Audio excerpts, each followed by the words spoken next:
Today's video is all about how to track your spending and plan a budget to get to major savings. We track every dollar we spend, and in the year before we retired early, we managed to save 70% of our after-tax income.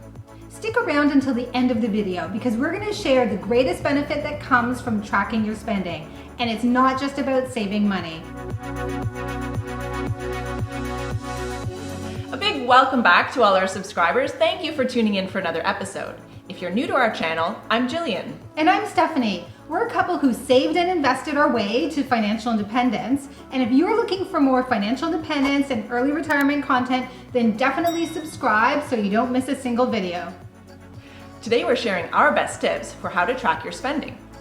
This is one of the best ways to get in control of your money, because once you know where it's going, you can do a better job at spending on the things that you value most and saving up towards your financial goals. For us, our big financial goal was reaching financial independence and retiring early. And we couldn't have made it unless we had put in that time tracking all of our expenditures, analyzing our habits, and deciding where we wanted to make a few cuts. We feel that tracking your spending and then using that information to build a realistic budget, one that you can actually live with, is really a foundational piece for achieving financial independence or really any other financial goal that you have in mind. Most of us will never win the lottery or inherit millions, so how we spend our money is one of the key ways for us to manage our finances and work towards big financial goals. We talk more about the importance of tracking your spending in our free 7-day course that can help you achieve your own financial freedom, and we'll link that in the description below. Before we jump into it, a quick question for everyone who's watching. Do you track your spending or have you ever tracked your spending? Let us know, yes or no, in the comments below. We'd love to hear from you. Let's start with what you should be tracking. And the answer is everything. You should be tracking all of your expenditures over the course of the month so that you know exactly where your money is going. Whether you do it in an automated way or you do it manually, it doesn't really matter. The important thing is that you are tracking every single purchase, large or small. That means tracking everything all the way down to that cup of coffee you buy every morning. Your tracking should be broken down by spending categories. So your rent or your mortgage, your food, your utilities, transportation, and entertainment, so you can see exactly which categories are taking up most of your money. All of this might sound like a lot of detail, but we'll share in a moment how you'll get a huge return back for all of the work you put into it. But first, let's talk about how to track your spending. There are many different ways for you to track your spending, so you can easily decide which one is best for you. So first up, you can try the analog route. You can collect receipts or make notes as you spend and then tally everything up at the end of the month. This one is a very easy and accessible one for really anyone to try. You don't need any special technology or apps. However, it does put a lot of pressure on the act of collecting up those receipts or invoices or racking your memory for that last purchase. So it is the most prone to human error. On the other extreme, you have the fully automated route. There are platforms like Personal Capital, Mint, or You Need a Budget that link up with your credit cards and bank account and automatically log all of your purchases. Once you have it set up, these automated platforms are the absolute easiest way to track your spending. However, you do need to be comfortable with handing over access to your accounts to these third parties, which not everyone is. Also, if you do a lot of spending in cash, you would still need to go into the platform to categorize your spending. So only credit card and bank account information is automatically logged.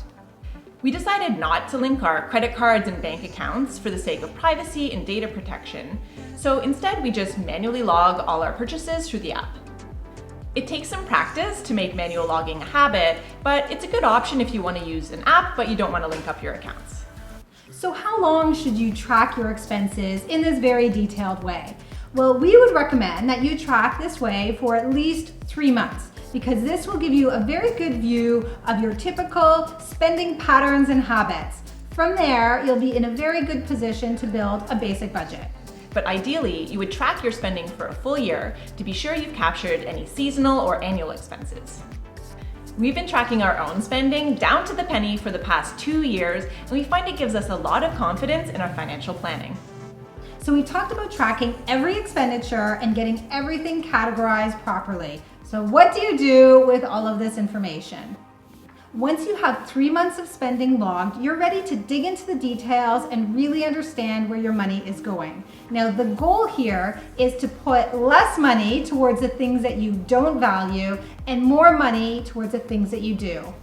Now, it can be pretty overwhelming to look at months worth of spending, but we have a few tips that can make it easier.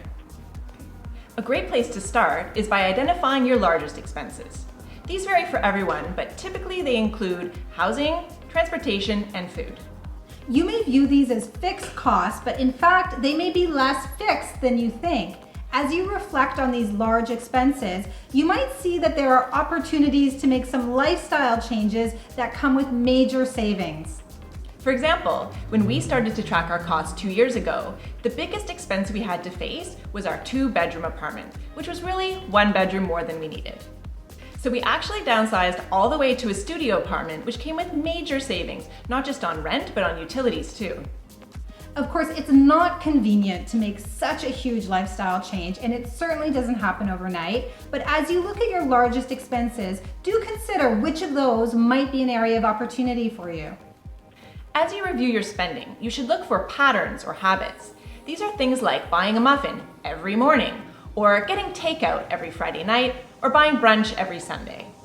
These purchases might not come as a surprise to you, but the total cost over the course of the month might be a little bit shocking.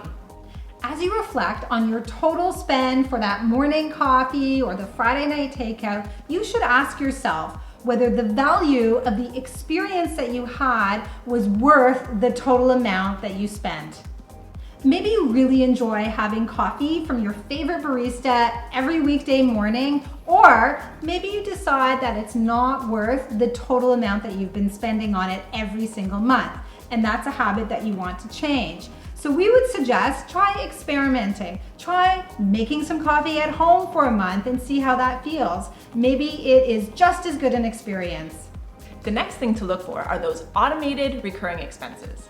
You set them up one time, and then they're automatically charged to your credit card or bank account on a regular basis. And most likely, you never think about that cost again. So that could be things like cable, gym memberships, entertainment, subscriptions like Netflix or Spotify. It could be insurance, really any charge that comes in on an automated basis. Where it makes sense, you should see what opportunities exist to negotiate a better contract or to shop around for a new offer. When we were trying to reduce our costs, we looked at our cell phone in particular. We took a look at all of the cell phone providers on the market, plus some new entrants, and found a way to get a better offer and reduce our bill by half. The next thing to watch out for are spending binges. So this could be a spending binge for a planned event, like you're moving into a new home, or maybe there's a big trip coming up that needs a lot of equipment.